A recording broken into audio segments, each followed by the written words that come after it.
로마서 5장 1절의 말씀을 봉독해 드리겠습니다. 그러므로 우리가 믿음으로 의롭다 하심을 받았으니 우리 주 예수 그리스도로 말미암아 하나님과 화평을 누리자. 아멘. 로마서 16장 17절에서 20절 말씀을 봉독해 드리겠습니다. 형제들아, 내가 너희를 권하노니 너희가 배운 교훈을 거슬러 분쟁을 일으키거나 거치게 하는 자들을 살피고 그들에게서 떠나라. 이 같은 자들은 우리 주 그리스도를 섬기지 아니하고 다만 자기들의 배만 섬기나니 교활한 말과 아첨하는 말로 순진한 자들의 마음을 미혹하느니라. 너희의 순종함이 모든 사람에게 들리는지나 그러므로 내가 너희로 말미암아 기뻐하노니 너희가 선한 데 지혜롭고 악한 데 미련하기를 원하노라. 평강의 하나님께서 속히 사탄을 너희 발 아래에서 상하게 하시리라. 우리 주 예수의 은혜가 너희에게 있을지어다. 아멘. 윤은영 담임 목사님 나오셔서 평화를 이루는 삶이라는 제목으로 하나님 말씀을 선포하시겠습니다. 할렐루야. 우리 앞에 있는 분과 인사 나누시겠습니다. 사랑합니다. 축복합니다. 잘 오셨습니다. 제 옆에 앉아주셔서 감사합니다. 아멘. 고맙습니다. 오늘 우리는 대림절 두 번째 주일로 하나님께 영광을 돌리고 있습니다. 올라오면서요, 두 번째 초를 밝혔는데요, 지난주에 말씀드렸던 대로 대림절 초에는 여러 가지 의미가 있는데, 지난주에는 우리가 희망에 대한 부분을 함께 살펴보았고요, 오늘은 평화에 대한 부분을 함께 살펴보고자 합니다. 이미 아기 예수님으로 오셔서 우리에게 진정한 평화가 무엇인지에 대하여 알려주셨던 그 주님을 우리가 또한 기다리고 있는데요, 바라고 하기는 주님, 평화를 우리에게 주시기 위하여서, 온전한 평화를 이루기 위하여서 오시는 주님을 기다리며 이 시대에 평화의 일꾼으로서 살아가는 저와 여러분이 되기를 간절히 기도드립니다. 평화, 우리가 참으로 많이 듣는 이야기인데요, 평화라고 하는 것은 참으로 이 시대를 살아가는 모든 사람들의 바람이요 소망인 것을 봅니다. 평화는 소극적 의미로는 전쟁 없음, 갈등 없음을 의미하는데요, 여기에서 끝나는 것이 아니라 적극적인 의미로 좀 더 광범위한 의미로 우리가 살펴보면 평화라고 하는 이 단어에는 정의, 질서, 평온, 그리고 더 좋은 것의 실현이라고 하는 의미를 갖고 있는 것을 봅니다. 이런 평화의 개념들이 있는데요, 유대 사회 속에서 가지고 있는 평화의 개념은 앞서 우리가 살펴보았던 개념 이외에도 참으로 중요한 부분이 담겨져 있는 것을 봅니다. 보통 이 평화, 화평이라고 하는 것을 이야기할 때 히브리어로는 샬롬, 그리고 헬라어로는 에이레네라고 하는 단어를 우리가 사용하고 있는데요, 이 단어들은 앞선 정의들에 더하여서 실은 완전한, 온전한이라고 하는 의미를 더 담고 있는 것을 봅니다. 그러니까 오늘 이 시간 우리가 살아가고 있는 이 시대를 하나님께서 살피시고 돕고 계시는 것을 확인하며 하나님께서 이 땅을 창조하셨을 때에 세우셨던 질서를 오늘 이 시간에도 온전히 완전히 이루어가는 것이야말로 우리가 이 시대를 평화롭게 살아가는 것이다 라고 이야기하고 있다는 것이지요. 그런데 우리가 늘 그토록 소망하고 바라는 이 평화, 세상의 개념이든 아니면 유대적 또는 성경적 관점이든 이 평화라고 하는 것이 실은 우리의 의지와 우리의 노력만으로는 이루어질 수 없다라고 하는 것이 사실은 성경의 결론인 것을 봅니다. 우리의 소망, 우리가 그토록 바라는 이 평화가 사실은 인간의 노력만으로는 이루어질 수 없다는 것이죠. 결국은 하나님이 이루어 주셔야 우리 가운데 진정한 평화가 이루어진다는 것입니다. 그래서 하나님께서는 이 땅 가운데 하나님의 질서를 회복하기를 원하셨고요, 그 질서가 회복되어지는 가운데 하나님의 평화가 우리에게 온전히 이루어지기를 소망하셨던 것을 봅니다. 이 땅 가운데 평화가 깨어진 이유가 있었지요. 그것은 죄 때문이었습니다. 하나님과 우리의 관계가 깨어지고 그 관계가 깨어짐을 통하여서 우리 가운데 진정한 온전한 평화가 있지 않았다는 것입니다. 그리고 죽음에 이르는 슬픔만이 우리를 참으로 가두어 두게 되었지요. 이 일을 마음 아파하시는 하나님께서 마침내 예수 그리스도를 이 땅에 보내어 주십니다. 그리고 이 땅에서 죽게 하시고 그리고 부활하게 하여 주셨지요.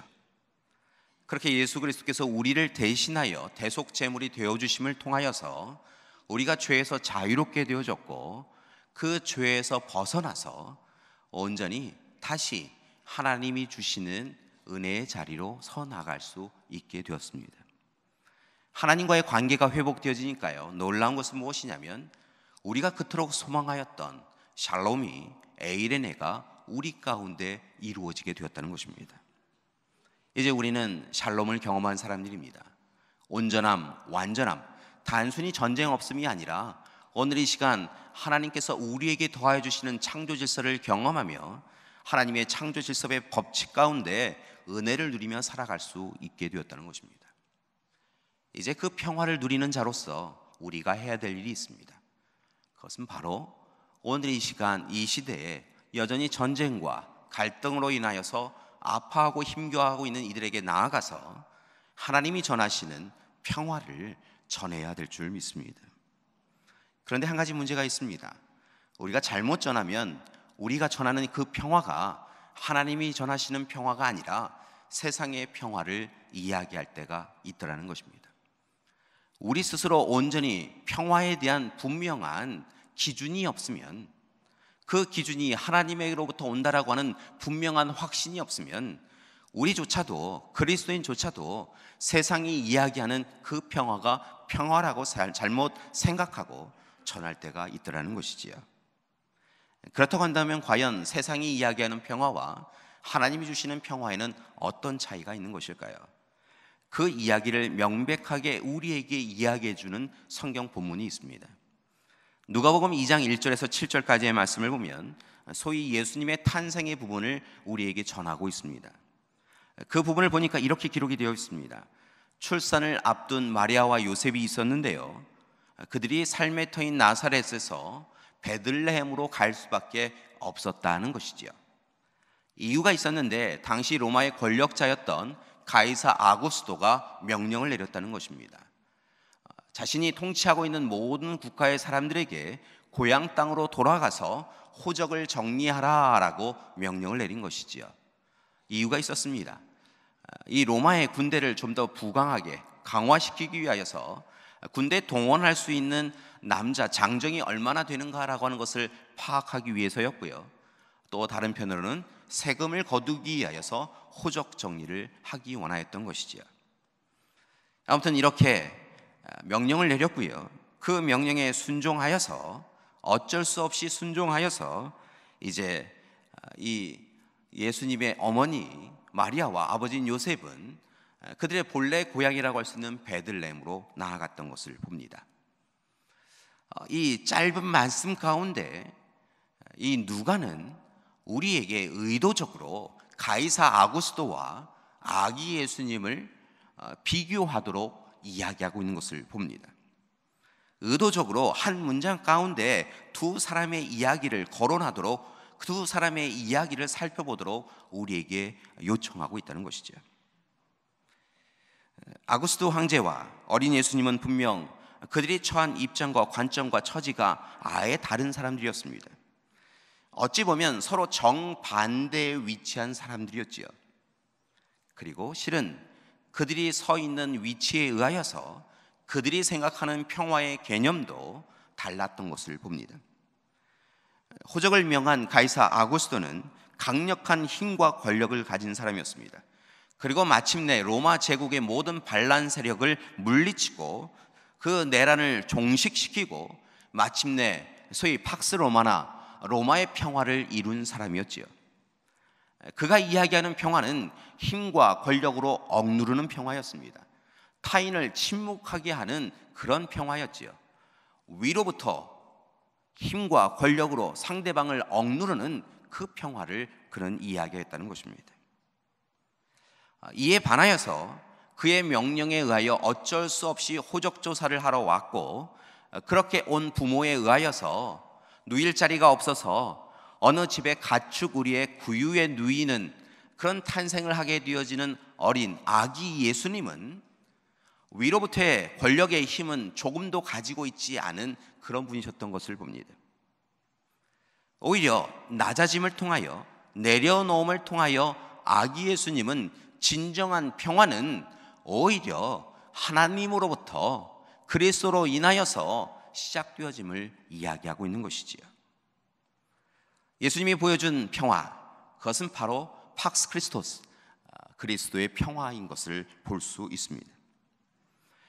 이렇게 서로 다른 평화를 이야기하고 있었다라고 하는 것을 누가는 이야기해 주고 있는 것이지요. 실은 이 두 사람은 구세주로 불려지는 사람들이었습니다. 이 구세주, 구원자라고 하는 이 의미는, 이 단어는 실은 로마 황제를 향한 호칭이었던 것을 봅니다. 예수님을 향한, 유대인의 왕을 향한 이런 호칭이 아니라요, 사실은 딱 한 사람, 로마의 황제에게만 주어지는 호칭이었다는 것이죠. 오늘 그 호칭대로 가이사 아구스토는 구원자, 구세주라고 불려졌습니다. 그리고 그에게서부터 평화가 시작되어진다라고 생각하였던 것이죠. 그런 이야기에 반하여서 오늘 이 시간 누가는 그렇지 아니하다고, 오히려 눈여겨보지 아니한, 참으로 하나님과 동등되는 분이시지만 스스로 낮아지셔서 이 땅에 가축 우리로 오신 예수님을 통하여서만 오히려 진정한 평화가 시작되어지는 것이고, 바로 그분이야말로 우리의 구세주 메시아라고 누가는 강조하고 있었던 것입니다. 사랑하는 교회 여러분, 여러분은 어떤 평화가 우리 가운데 이루어지기를 원하고 계십니까? 우리의 가정 가운데, 우리 교회 가운데, 이 나라 이민족 가운데 평화가 이루어졌으면 좋겠다라고 하는 소망은 다 한결같이 가지고 계시리라 생각하는데요, 그렇다고 한다면 그 평화는 어디에서 누구에 의하여 시작되어지고 이루어질 수 있다라고 생각하십니까? 힘과 권력을 가진 이로부터, 위로부터 오는 평화입니까? 아니면 오히려 힘과 권력을 가졌을 때 다 내려놓고 아래로부터 가장 낮고 천한 자들과 함께하는 그로부터 시작되어지는, 예수님으로부터 시작되어지는 평화가 진정한 평화라고 생각하십니까?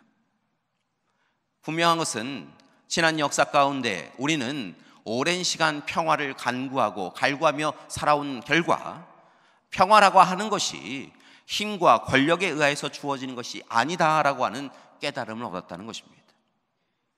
힘과 권력을 가지면, 다른 이들을 침묵하게 하면, 다른 이들을 억누르게 하면 잠시 잠깐 평화처럼 보일런지 모르지만 그것은 온전한 것도 아니고 완전한 것도 아니고 오히려 사람들을 힘겹게 만들더라는 것입니다.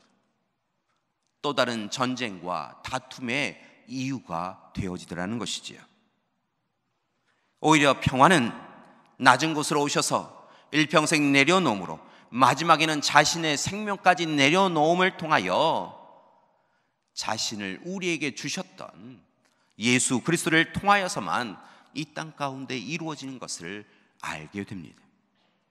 따라서 바로 원하기는 이제 진정한 평화, 평화를 누리기 원하신다고 한다면 오늘 시간 세상의 평화를 따르고 세상의 평화로 다른 사람을 억누를 것이 아니라 평화의 왕으로 오신 주님을 따라서 오직 팍스 크리스토스, 그리스도를 통하여서만 이루어지는 그 평화를 이루어가는 여러분이 되기를 소망합니다. 그러기 위하여서 참으로 좋은 도전이 되는 기도문이 있습니다. 성 프란체스코의 기도가 그런데요, 참으로 이 성 프란체스코 자신이 실은 참으로 낮아짐을 통하여 하나님이 주시는 평화를 전하였던 것을 봅니다. 그는 부자였습니다. 명예도 있었고 권력도 있었던 사람이었습니다. 그런데 그가 전쟁에서 포로가 되어지고 질병으로 인하여서 힘든 시간을 보내면서 그가 깨달음을 얻습니다. 참으로 그가 가지고 있던 것이 진정으로 자신에게 평화를 줄 수 없음을 깨닫게 되어지고, 참으로 전쟁의 포로의 기간 동안 그리고 질병 가운데 그가 만난 주님께서 참으로 진정으로 평안을 주는 것을 깨닫게 되어지고, 오직 주님의 평화를 내가 간구합니다 라고 하며 기도하는 그가 되었던 것을 봅니다. 그가 이렇게 기도합니다. 주여 나를 평화의 도구로 써주소서. 미움이 있는 곳에 사랑을, 상처가 있는 곳에 용서를, 분열이 있는 곳에 일치를, 의혹이 있는 곳에 믿음을 심게 하소서. 오류가 있는 곳에 진리를, 절망이 있는 곳에 희망을, 어둠이 있는 곳에 광명을, 슬픔이 있는 곳에 기쁨을 심게 하소서. 위로받기보다는 위로하며, 이해받기보다는 이해하며, 사랑받기보다는 사랑하며, 자기를 온전히 줌으로써 영생을 얻기 원하기 때문입니다. 주여 나를 평화의 도구로 써 주소서. 오늘 이 시간 이 기도가 우리의 기도가 되어지기를 소망합니다. 오늘 이 시간 주님과 같이 함께 낮아짐을 통하여, 내려놓음을 통하여, 주님이 보여주신 평화를 실천함을 통하여, 우리가 진정으로 평화의 도구로 사용되어짐을 통하여 우리의 가정이, 우리 교회가, 이 나라, 이 민족이 진정한 평화를 누려가기를 소망합니다. 오늘 말씀 가운데서도 사도 바울 선생은 우리에게 또한 로마 교회를 향하여서 평화를 이루라고 권면하고 있는 것을 봅니다. 잘 아시다시피 로마 교회도, 로마 교회뿐만이 아니라 모든 초대 교회들이 분쟁과 다툼이 일상화되어 있었던 것을 봅니다. 미움과 갈등이 교회 내에 존재하고 있었다는 것입니다. 그래서 하나님의 사랑을 전하는 이들이 오히려 그 안에 분열과 다툼으로 힘겨운 시간을 보내었다는 것입니다. 그런 그들을 향하여서 바울은 이렇게 살아서는 안 된다라고 이야기하며, 오직 하나님은 사랑이심을 고백하며 하나님의 그 사랑을 받은 자로서, 누린 자로서 이제 서로를 긍휼의 마음으로 바라보며 자비로, 사랑으로 서로를 돌보라고, 이끌라고 이야기하고 있는 것입니다. 특별히 바울은 초대교회를 향하여서 진정한 평화를 이루기 위하여 마땅히 제할 것은 제하고 온전히 붙잡을 것은 붙잡으라라고 권면하고 있는 것을 봅니다. 그러면서 오늘 말씀의 앞과 뒤의 말씀을 찬찬히 쭉 다 읽어보면 결국 바울은 한 가지를 제하고 두 가지는 더하라고 이야기하고 있는 것을 봅니다. 그렇다고 한다면 제할 것은 무엇이겠습니까? 바울은 오늘 이 시간 교회 공동체를 향하여, 하나님의 백성들을 향하여, 하나님의 자녀들을 향하여 하나님이 근심하시는 일은 결코 하지 말아라 라고 이야기하고 있는 것을 봅니다. 하나님을 기쁘시게 하지 아니하고 하나님을 슬프게 만드는 것들, 그것들을 삶에서 제하라, 교회 공동체 내 관계들 가운데 제하라 라고 이야기하고 있다는 것입니다. 그 말씀을 로마서에서 계속 이야기하고 있는데 그 말씀을 아주 구체적으로 명확하게 모아서 이야기하신 부분이 있습니다. 디모데후서 3장 2절에서 5절까지의 말씀이 그에 해당되어지는데, 디모데후서 3장 2절에서 5절까지의 말씀을 보니까 이러이러한 것들을 제하라 라고 이야기하고 계신 것을 봅니다. 그 말씀을 읽어드리겠습니다. 자기를 사랑하고 돈을 사랑하며 뽐내며 교만하며 하나님을 모독하며 부모에게 순종하지 아니하며 감사할 줄 모르며 불경스러우며 무정하며 원한을 풀지 아니하며 비방하며 절제가 없으며 난폭하며 선을 좋아하지 아니하며 배신하며 무모하며 자만하며 하나님보다 세상 쾌락을 더 사랑하며 겉으로는 경건하게 보이나 경건함의 능력은 부인하는 삶, 그 삶을 제거하라, 제하라, 벗어나라 라고 명령하고 계신 것을 봅니다. 사랑하는 믿음의 가족 여러분, 오늘 이 시간 여러분에게 읽어드린 이 디모데후서의 말씀 가운데 우리에게 해당되어지는 것이 있습니까? 부끄럽지만 감추기 어려운 것이 있습니까? 오늘 이 시간 그 모든 것을 제하는 우리가 되기를 소망합니다. 교만을 버리는 우리가 되기를 소망합니다. 감사할 줄 모르는 마음을 버리는 우리가 되기를 소망합니다. 원한을 품은 것을 버리기를 원합니다. 절제 없는 우리의 삶을 버리기를 원합니다. 하나님을 배신하고 무모하고 자만한 우리의 모습을 이 시간 버려야 될 줄 믿습니다. 겉으로는 경건하게 보이지만 경건함의 능력은 부인하고 있는 우리의 삶을 오늘 이 시간 버려야 한다는 것입니다. 그래야 우리가 우리에게 있는 죄를 부인하고 하나님 앞에 회개함을 통하여 용서를 받아야 하나님과 우리 가운데 있는 장벽이 무너지고 하나님과 우리 가운데 담겨져 있는 담이 무너져야 우리와 또 다른 우리의 형제와 자매의 간격이 좁아질 수 있게 되어질 줄 믿습니다. 따라서 오늘의 이 시간 하나님의 사람으로서 부끄러운 일이 있다고 한다면 하나님 앞에 회개하고 그 모든 것을 제하시고 버리시는 여러분이 되기를 소망합니다. 그것이 바로 우리가 평화를 이루는 길이라고 바울은 이야기하고 있는 것입니다. 이제 제하였다고 한다면 두 가지를 더해야 될 줄 믿습니다.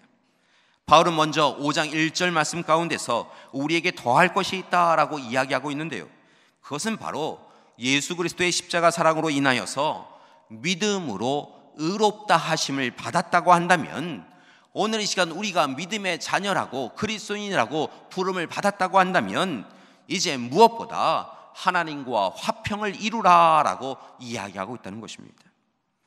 앞서서 말씀드렸지만 평화는 인간의 의지와 노력만으로는 이루어질 수 있는 것이 아니라는 것입니다. 우리의 삶이 평안하다라고 아무리 찬양하여도 하나님과의 관계가 온전하지 아니하면 우리의 마음은, 우리의 삶은 평온하고 평화로울 수 없다는 말씀입니다. 따라서 이 시간 무엇보다 하나님과의 관계를 회복하시고 하나님과의 관계가 평화롭게 되어지는 여러분이 되기를 소망합니다. 앞선 4장 25절의 말씀을 보니까 우리의 범죄 때문에 죽임을 당하시고 또한 우리를 의롭게 하시려고 살아나신 예수님의 대속적 죽음이 있었기에 우리가 하나님과 평화의 관계를 이룰 수 있다라고 전제하고 있는 것을 봅니다. 이제 우리를 위하여 자신의 생명을 내어주신 그 주님 앞에서 주저함 없이 우리의 회개를 회개하고 온전히 하나님 앞에 나아가는 우리가 되기를 소망합니다. 우리가 죄를 회개하면 우리를 사랑하시는 하나님은 우리의 죄를 모른다 하시고 용서하여 주시고 우리와 온전한 관계를 이루어 주심을 통하여서 세상이 우리를 흔들어 놓으려고 할 때, 세상의 불안과 두려움이 우리를 자꾸 힘겹게 할 때 우리로 하여금 그것에 흔들리지 아니하고 진정한 평화를 누리게 함을 통하여 세상을 넉넉히 이기도록 인도해 주실 줄 믿습니다. 따라서 오늘 이 시간 하나님과의 관계, 하나님과의 평화의 관계가 우리에게 진정한 평화를 가져옴을 기억하시고 하나님과 화평하시는 여러분이 되기를 소망합니다. 하나님과의 관계를 회복하셨다고 한다면 이제 두 번째로 여러분에게 부탁드리는 것은, 이제 분쟁의 소식이 가득한 이 세상 가운데에서 살아가시면서 세상 사람들과 똑같이 살아가지 마시고 오히려 화평을 이루어 가시는 관계들을 만들어 가시라는 것입니다. 여러분, 가정에 불화가 있습니다. 교회에 불화가 있습니다. 세상에만 전쟁과 다툼의 이야기가 있는 것이 아니라 부부 간에도, 부모와 자녀 간에도 다툼의 이야기가 가득합니다. 형제와 자매가 다툽니다. 어느 한 가정의 이야기가 아니라 모든 가정에 그 이야기가 있습니다. 교회 안에 다툼이 있습니다. 하나님의 사랑을 누린 자로서 하나님 뜻대로 살아가는 믿음의 경주를 해나가는 사람들인데 교회 내에 작은 이유로 다툼이 있습니다. 그리고 그 작은 이유로 일평생 다툽니다. 그리스도와 함께 죽고 그리스도와 함께 사는 그리스도인들이지만 실은 우리 가운데 다툼이 존재하고 있다는 것입니다. 오늘 이 시간 그런 우리를 향하여, 로마 교회를 향하여, 초대교회를 향하여 바울은 모든 사람과 더불어 화평하게 지내라. 그래야 비로소 네가 평화를 누릴 수 있다라고 이야기하고 있다는 것입니다. 서로를 향하여 쌓아놓은 담을 허물고 기도 가운데 먼저 손과 마음을 내밀라고 이야기하고 있다는 것입니다. 먼저 사과할 때까지 나는 결코 사과 안 할 거야, 어떻게 잘 사나 보자 라고 이야기하며 살아갈 것이 아니라 오늘 이 시간 우리가 상대방과 쌓아놓은 그 담을 하나님께서 애처롭게 바라보고 계심을 안다면 그 담을 허물고 먼저 나아가서 손과 마음을 내밀어야 하나님이 우리를 바라보시며 기뻐하신다는 것입니다. 우리와 함께 하시는 임마누엘의 하나님께서 우리만이 아니라 우리가 그토록 싫어하고 미워하고 원수처럼 여기는 상대방의 임마누엘의 하나님이 되어주시고 계심을 바라보며 오늘의 시간 우리의 하나님이심을 고백하며 타인을 존중하고 사랑하며 살아가야 될 줄 믿습니다. 그것이 바로 이 땅 가운데 하나님이 이야기하시는 온전함과 완전함을 이루어가는 그런 평화를 이루는 방법이 되어줄 줄 믿습니다. 특별히 오늘 말씀을 보니까 두려운 말씀이 있습니다. 사람과 사람 가운데 분쟁과 분열을 일으키고 죄짓게 하는 사람들을 경계하고 멀리하라고 이야기합니다. 이런 사람이 있습니다. 사람과 사람 사이에서 악한 영의 움직임에 따라서 분열을 일으키는 사람이 있습니다. 오늘 말씀을 보니까 그들의 아첨하는 언사와 유혹하는 말을 조심하라고 합니다. 그들이 자기 뱃속을 채우는 사람들인 것을 깨닫고 예수 그리스도께서 원하지 않는 일을 행하는 것을 바라보고 그들에게 동조하지 말라, 그들에게서 떠나라 라고 이야기하고 있다는 것입니다.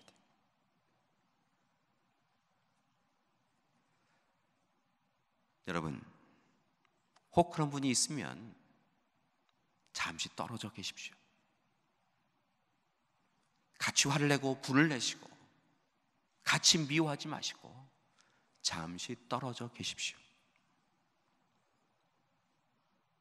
그리고 자신 안의 사람을 들여다보는 시간이 되기를 소망합니다.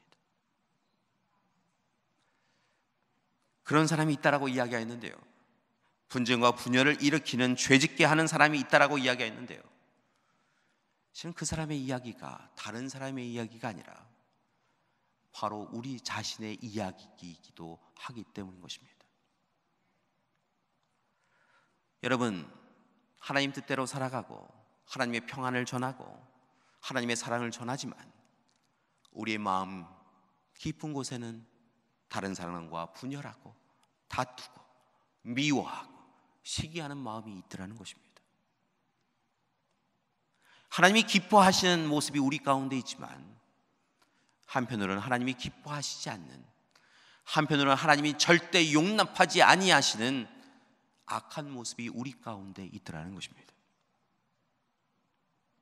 사랑하는 믿음의 가족 여러분, 우리 안에 악한 모습이 있다고 한다면 오늘 이 시간 우리에게 다른 사람과 분쟁하고 분열하게 하는 마음이 있다고 한다면 여러분, 참고 또 참고 이겨내시는 여러분이 되기를 소망합니다. 다른 사람을 향하여 분열과 다툼의 이야기를 하려고 하는 우리의 입술을 막으시고 하나님 앞에 기도하는 우리가 되기를 소망합니다. 아첨하는 언사와 유혹하는 말을 우리의 입술로 담으려고 할 때 여러분, 자신을 쳐서 오직 하나님의 뜻에 순종하는 우리가 되기를 소망합니다. 바울의 표현대로 선한 일에는 지혜롭고 악한 일에는 어리석은 우리가 되기를 소망합니다. 선한 일에는 현명하고 악한 것에는 결코 조금도 물들지 아니하는 우리가 되기를 소망합니다. 그때 하나님께서 우리 가운데 진정한 평화를, 평화를 이루어 주실 줄 믿습니다. 대림절 둘째 주일입니다. 평화의 왕으로 오시는 아기 예수님을 꼭 만나는 우리가 되기를 소망합니다. 그리고 평화의 일꾼으로 살아가는 우리가 되기를 소망합니다. 그러기 위해 다시 한번 부탁드립니다. 다툼과 싸움은 제하시고 오직 예수 그리스도와 또한 모든 사람과 더불어 화평을 이루어 가시는 여러분이 되기를 소망합니다. 팍스 로마나를 이루어가는 것이 아니라 팍스 크리스토스, 그리스도의 평화를 우리의 삶으로 이루어가는 우리 믿음의 가족들이 되기를 간절히 기도드립니다. 여전히 세상은 다툼의 소식이 가득합니다. 분쟁의 소식이 가득합니다. 여전히 우리의 가정은 다툼이 있습니다.